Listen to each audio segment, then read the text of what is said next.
What is up, you guys? I hope you are well. I am here for our weekend message.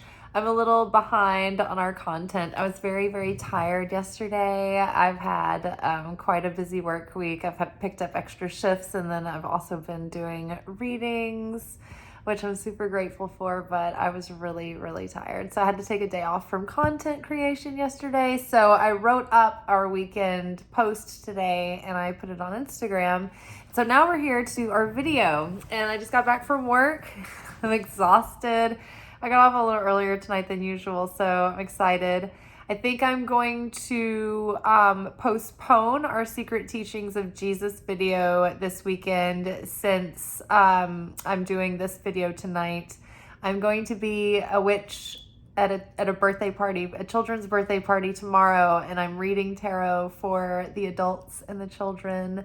So I'm super excited. So I'm going to do that before work, and then I work.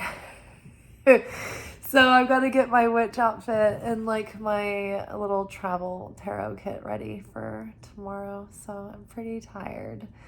But we're going to talk about our reading, and it really doesn't matter that we're well into the weekend, because really how our readings work, first of all, if you find them at any point and you're drawn to the title of the video or something like that, there may be a synchronistic message for you. Spirit doesn't need time and space. It's all happening in the now, in the non-physical. So you can find a video that was made now, months from now or even a year from now, and there could be something that is relevant for you in this message. Having said that, if you don't resonate with these messages, or there's something in the message that you do resonate with and something that you don't, it's like use your own intuition. Like you can take what resonates and what doesn't. And then some things might click later, that haven't played out yet. But these readings are for the collective. So if it all resonates, then great. The prophecy has come to pass. Okay, cool. So having said that, my point was going to be that our readings are sort of like this ongoing story that builds reading upon reading, and it kind of builds into this grander picture and story as well. So it doesn't really matter if we're reading this at the end of the weekend. It won't be irrelevant because it'll probably still be playing out. And then it is part of, it's just another layer in the grand, journey, the days of our lives. Okay, so from the Radiant Sun Oracle, we pulled Influence, which is Mercury in Libra. Love this card, depicting Adam and Eve. Followed by Empathy, which is the Moon in Pisces. Followed by Isolation, which is Saturn in Virgo.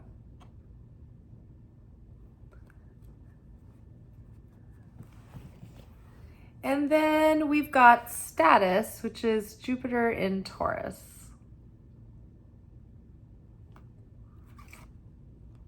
I think it's interesting to look at the pictures side by side. Not sometimes, every time.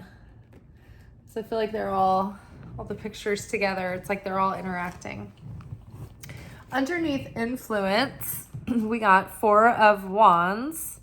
Ooh. Underneath Empathy, we've got Ace of Wands.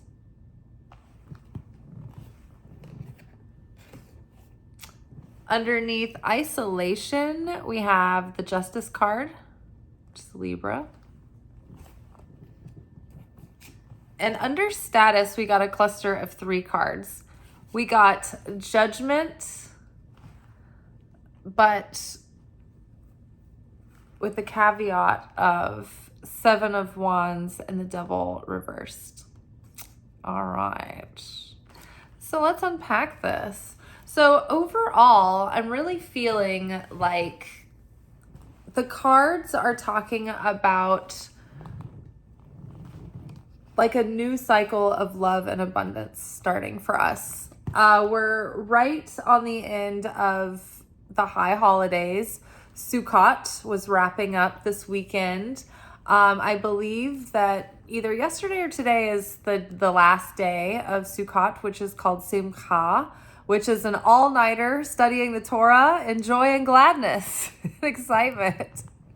And if I were a stronger vessel, I would push myself to stay up all night studying Torah, and I would be such a strong vessel that I could go on no sleep and be a prophet tomorrow to a million people and then go and do a dinner service. But I don't think I'm going to be able to do that. But we're up late and we're thinking about our soul and the creator, and we're speaking of the creator's greatness. So we're housed under the protection of that. Okay, so new cycles of love and money. But I do feel that this is going to happen as long as we can overcome our patterns and our subconscious programming and our triggers and our trauma responses that relate to our codependency and enmeshment. Because after the influence card, we've got empathy card. And this card, it could just as easily be called empath. This card talks about a person who almost takes care of everyone else's needs first because they feel everyone else's feelings so strongly. And so this influence card, the characters on the card are walking in, happiness and splendor, but they don't realize the dangers that lurk around them. And so I think that now it's like we're walking out of the influence of the shadow of the past, where that has come in the way and blocked the way for our relationships to be peaceful, fulfilling, and harmonious, like in the Four of Wands. And so we're walking away from that shadow, and we're walking towards new relationship cycles, as long as we can do the work that we've been, devoting ourselves to recently and continue to do that, of looking at ourselves and watching ourselves for our patterns, looking into the subconscious, watching ourselves when we feel triggered or when we feel like we're going to fall into reactive behavior. When we're falling into affect consciousness and all the things outside of us are affecting us, and they're affecting our mood and our thoughts and our perspective. And instead, what we want to do is assume a role of cause consciousness, where we choose our mindset. We choose the feelings that we want to have. We want to have inner peace, we want to be fulfilled, and we want to be happy. And so we're going to choose to maintain our mental and emotional landscape to maintain that. And when things are coming up in our life that are that would easily maybe start to get our feathers ruffled or make us feel anxiety or fear or lack or doubt, it's like, instead of immediately going back into a default setting where we reactively go to a behavior to alleviate the situation, instead, like, pause and be like, okay, my patterns are probably coming up right now. Trauma responses are coming up. Instead of being in an effect mode and being almost in an animalistic level of consciousness where I'm just acting from base instinct and defense mechanism, or buy now complex, like buy now before it's too late, while supplies last. It's like, instead, no, I'm going to pause and I'm going to observe and I'm going to choose with my free will how I want to proactively meet this moment. So we are primed to have new relationship patterns and new relationship experiences and relationships that are more balanced. But it's like, as long as we can really see these patterns and start to embody like the earned wisdom and experience that we've been having and living in. And so I think that we can have a real resurgence of, renewed spirit and new beginnings and creativity and fertility and passion. But it has to come with strong and healthy boundaries. I think that we've gone through a period of feeling isolated, and maybe we have been isolated. Maybe we've been hermiting down because we've been doing the inner work, right? And it requires that we get quiet and still and away from other people. And so doing that inner work, takes alone time. And it takes sometimes long stretches of alone time. So that can feel very isolating. Also, if you're an empath, you almost start to train yourself to, you almost start to self-isolate, because being around other people can drain you so much.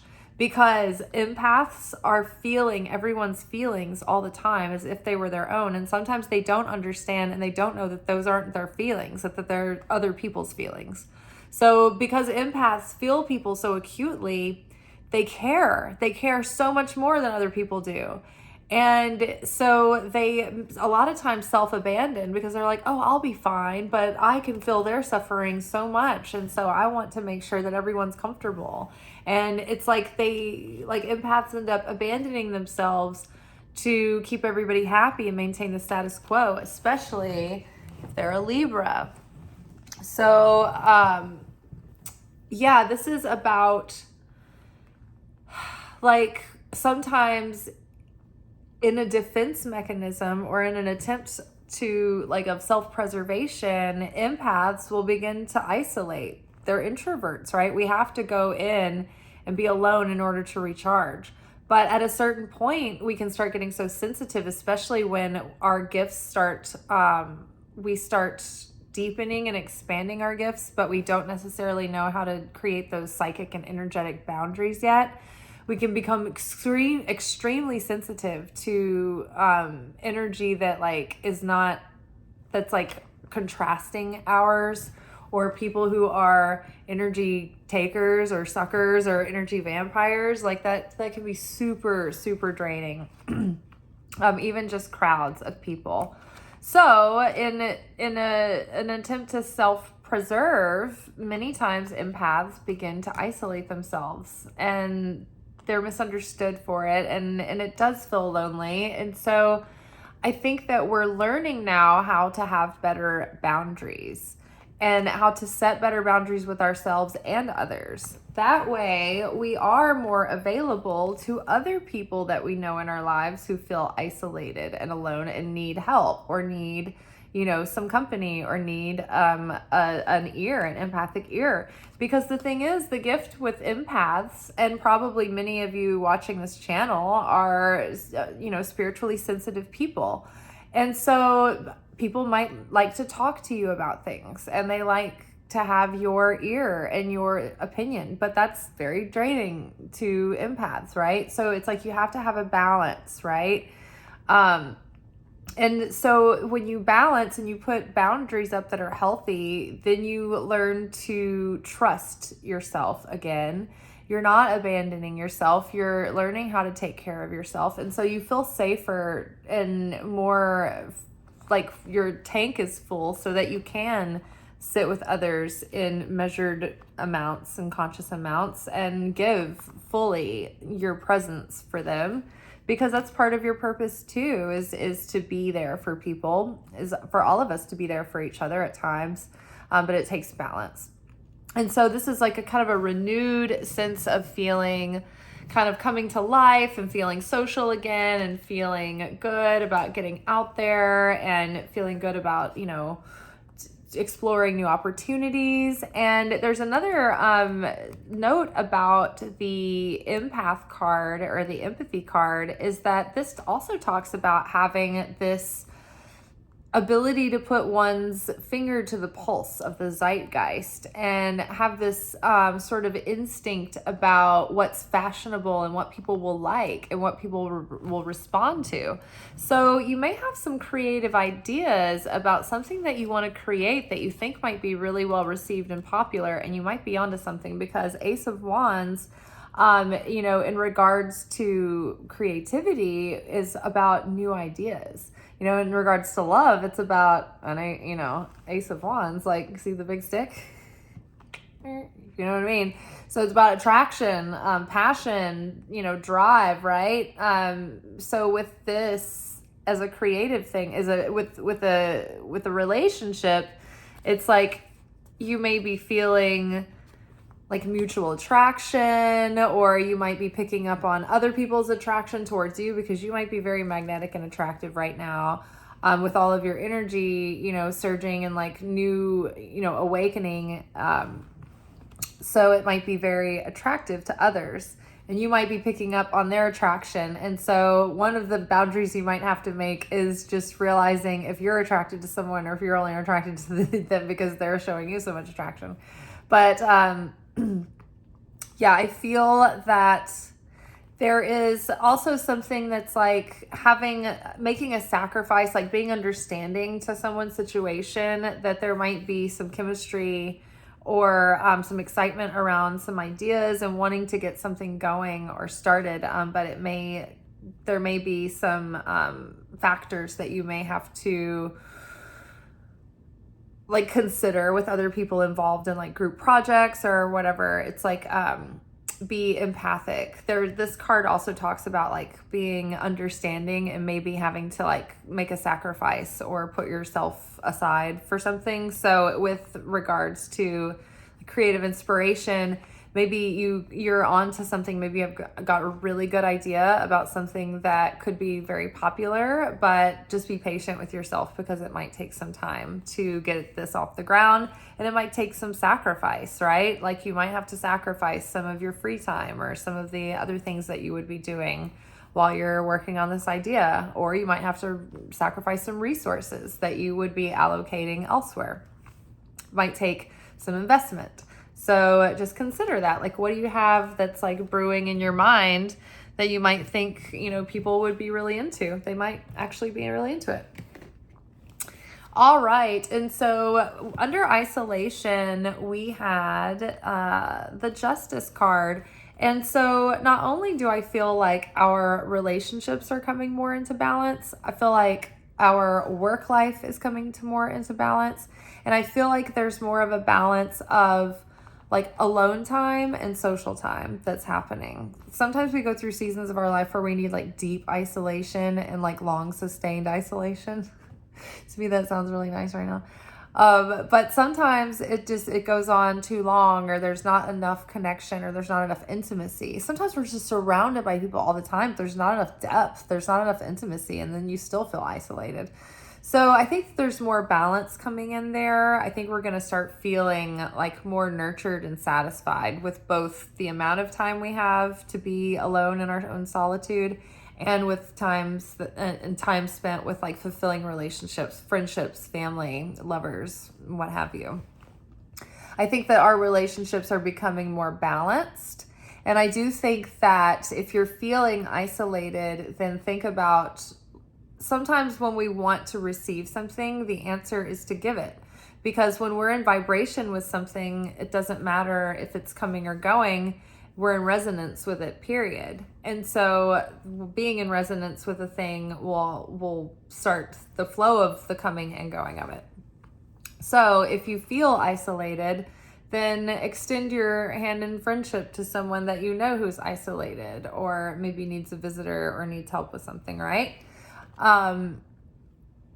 Existing relationships can come into more balance. And if there was like, I just like see this person being consoled, like, what if I didn't make the right decision? And it's like, justice has to do with people making, like, if you're the person in question, it's like there's people have made up their mind about you in a positive way.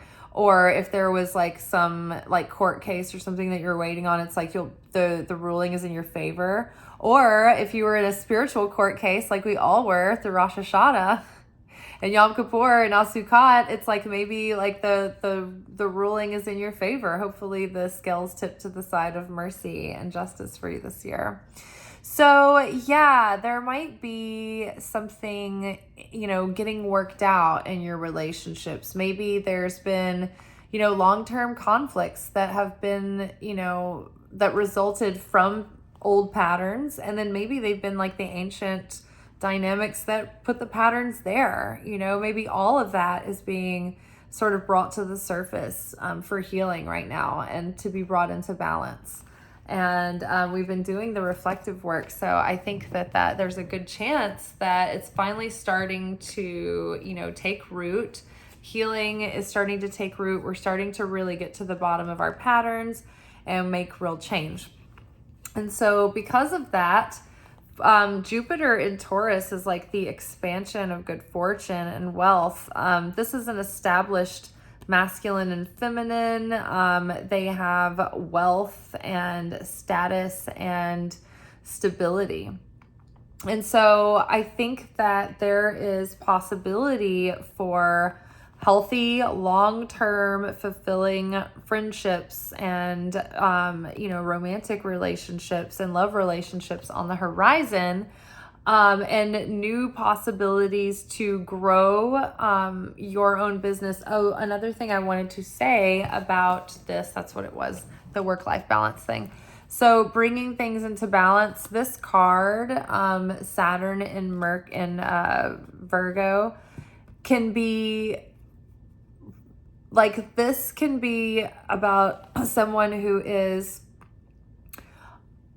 has an incredible, impeccable work ethic, and they're really great at what they do, and they have like super great attention to detail, but they might overwork, and they can't take a break. And they also might be really hard on other people who don't match their work ethic and skill level. They can hold the bar really high for other people, and it can be harder on the people in their work environment that are less able than them. And I know I'm like a toughie. I'm that person too. So sorry, not sorry. Get to work. So yeah, I'm also exhausted because I'm overworked, but this card talks about a person that might work well by themselves. Because they're always exasperated by their coworkers and vice versa. Same. I love working by myself. I love people sometimes.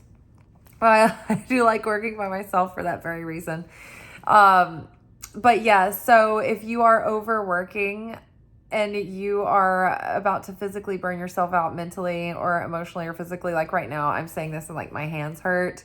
I'm beat up, I'm tired. I need lots of water and rest and sunshine like a plant. I need some rest. So I need to be this, I'm like this person in the chair. I'm like, oh my God, I have so many knots. Please massage my hand. It hurts. Is this better? No, keep going. Do you not hate it when you go get a massage and you're like, I have knots that you just need them to work on for an hour, and then they spend so much time just lightly caressing you? You're like, no, I am not here for your light caresses. Get out of here with that. I need you to get in there and break up these rock hard knots under my flesh, please. Get that fuck out with that. Okay, so don't overwork yourself. Balance the amount of work and rest. Shabbat is a commandment. Even God rested on the seventh day. And it's so funny. I said that the other day, and I was really hard on myself last night about not filming anything and not making content. And I was like, you know what? Even God rested, Liz. Are you more important than God? No. Then rest. It's a commandment. I was like, okay. And I fell asleep right after I ate. Okay. And so healthy, mature relationships can happen. Long-term value and wealth built, with good money habits, new cycles with love and money, where you can handle both better. As long as Judgment card is here, you learn from your experience. you take these revelations and you begin to embody them and you follow your intuition. Today, I followed my intuition. I remembered that I needed to go back in. I have this big pack of like bottled water that I don't drink because I don't like to make the garbage. And I don't like to drink out of plastic water bottles if I don't need to. They're not healthy. But I have them left over from when I worked in production. Like the crews would come and they'd have all these packs of water left over. And so I was just like, they'd be like, what do you want to do with these? And I'm like, this is a constant chore. And people are like, just donate them. And I'm like, yeah, but you don't, like, how many days a week do you have to just go drive to like a place that like takes, donations? Like this is, I don't have ample time to just run another errand. So I'm like, what do I do with all these waters? So I've been giving them to the guy that sells The Contributor in my neighborhood. And The Contributor is a newspaper that homeless people sell. And so there's a guy that's been selling it that's been in my neighborhood. I mean, he's one of the neighbors, part of the community, for as long as I've been over in the side of town, like almost a decade. And so I've got these waters. I'm like, oh my gosh, I should give him the pack, or I should put him over near the bench where the other like homeless people hang out. And I started to give him the pack one day. He was like, it's okay. It's just heavy. Like I can't carry it around. And I was like, you know what? Good point. I'll just keep it in my car and I'll see him every day and I'll just hand him a couple of bottles of water. And I ran out of the one pack and I hadn't put the other pack in because the bottles were getting hot and I didn't want the plastic to like be a contaminant. So I was just like on the way to work. I went out to the car. I was like, oh shit, I'm running late, but I need to go back in and get some bottles of water to hand Michael. And I was like, you know what? I bet you his wife is going to be there today because he has a wife. And there's a Netflix documentary that they made about Tent City in Nashville, and he was in it, and the woman that stands with him, and they're apparently married. So she's not always there. She hasn't been there in a while, and I wondered about her just the other day, and something told me, grab an extra couple of bottles of water because she's going to be there today. And she was. Crazy. So follow your intuition, but use that inner wisdom and that lived experience and start embodying that. Slowly but surely make these changes. Start reacting and like showing up in your relationships differently. Use the things that you've learned. Start embodying the image in your mind about like what would the higher self do in this situation. So we have this awakening and this revelation, and we've seen the light, but like now we have to do something with it because 7 of Wands is here and the Devil reverse. So it's like we can beat the opponent. We've got what it takes to like take this 7 of Wands and, beat back all of this is like us overcoming our patterns. This is the hero slaying the dragon. I'm overcoming patterns. I'm busting through my self-limiting beliefs. I'm setting boundaries. I'm staking my claims.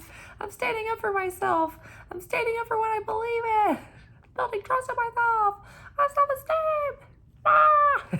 This is the opponent over here like, well, I'm gonna keep hold of you. I'm gonna keep tricking you and fooling you and tripping you up and then making you feel bad about it. She's like, no, I'm not. I'm not gonna keep going around in circles.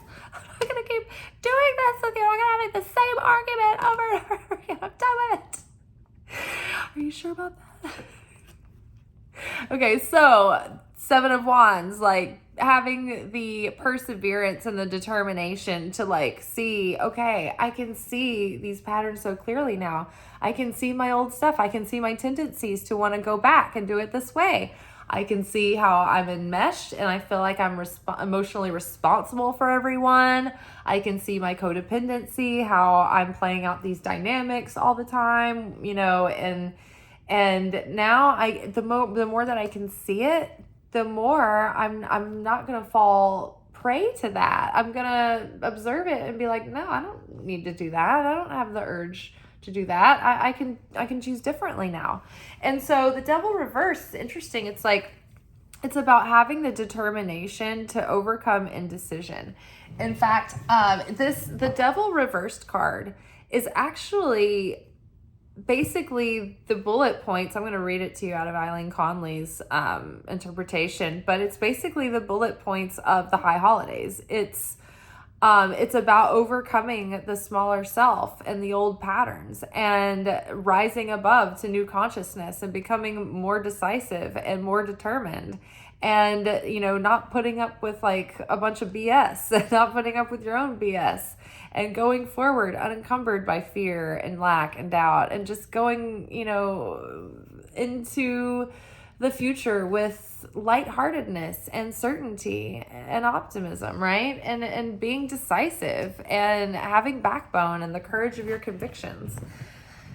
All right, so the devil reversed. Indecision is weakness and can cause instability. Now that you have seen the light, you should respond quickly and free yourself from past habits. Listen to your higher voice. Change your ways, you have the choice. So see, we're trying to align with that higher self, right? You have been influenced. And now that you recognize this, it is time to take the necessary action against this influence. Now, this is something I wanted to talk about earlier. We have influence here, and in this card, in the book, it talks about how Adam and Eve are walking through this garden, but they don't see the dangers that lurk. There's the snake and there's thorns beneath the roses, right? So here we have influence and we have empath. The danger of empaths, the thing that puts them at risk, is for narcissists and people who lie and manipulate in order to get what they want. So something here in isolation, right? Narcissists love to manipulate empaths and make everything seem like it's their fault. Like, you're so understanding, you're abandoning yourself for everyone else, and then that narcissist is going to make you think that you're shit and it's your fault and you're not doing enough. And somehow they're going to isolate you from other people, and they're going to want to keep on maintaining the status quo. And where was that other card? It was like I feel like something has maybe influenced you or manipulated you. There might be an energy that something or someone has manipulated or influenced you in some way. Because when I read that, it popped out so hard with these other cards: the empath, the influenced, the isolation. It just felt like, with the devil card reversed next to Seven of Wands, like defeating the opponent over here, like overcoming, rising above whatever this devil is that's keeping the two lovers on a string, on a chain. Right? Because these two characters underneath the devil, these are the same characters from the Lovers card. So overcoming some sort of manipulative influence in your life that has been keeping you stuck from having what you want, whether it be professional, whether it be with money, whether it be with love, whether it be with relationships or friendships. And maybe it's just an ongoing pattern for your whole life. Maybe the challenge for your life is that the opponent has always had some sort of person around who's manipulating you. And maybe it's always whoever is around that's the easiest for the opponent to manipulate through. They're the ones manipulating you. And maybe the assignment for you right now is to have enough strength to call out or recognize when someone is being dishonest, or when they are playing mind games, or when they are being manipulative and trying to do something to get a rise or a reaction out of you, or a desired behavior, right? Maybe they want you to take care of their issue. Maybe they want you to do something. Maybe they want you to not do something, right? But either way, you may have an instinct about what this is. You have been influenced, and now that you recognize this fact, it is time to take the necessary action against the influence. This could also be too, like when somebody has a big traumatic event in their life, and like say this is a very it's kind of a gray area that would be a confusing example otherwise. So when someone, like, say you grew up and you had an alcoholic father or something, and you were like, you know what, I'm never gonna be that. I'm never gonna be like my father. I'm never gonna drink. Your father is still controlling your life, and you're still living in reaction to your father. And even though you think that you have self-control because you're not drinking, the reason why you're not drinking is simply because of your reaction to the way that your father was. And it's not like a free choice of yours. It's like you're living your whole life in response to the way that your father was. So in that way, like, you're still gripped and you're still bound and you're not free. You're not liberated. If you were like, had like a super awesome father who was like super well accomplished, and everybody was like looked up to your father, and you wanted to live up to your father and you wanted to make your father proud, and so you live your whole life and you're like trying to be like Ivy League and accomplished with like charities, and you're a great person and everything, and it's all for your dad. I want to live up to the good name my father put out there for me, and I want to live up to expectations. Even though it seems positive, you're still living your life under the complete control of doing everything for your father, for like that validation, you know?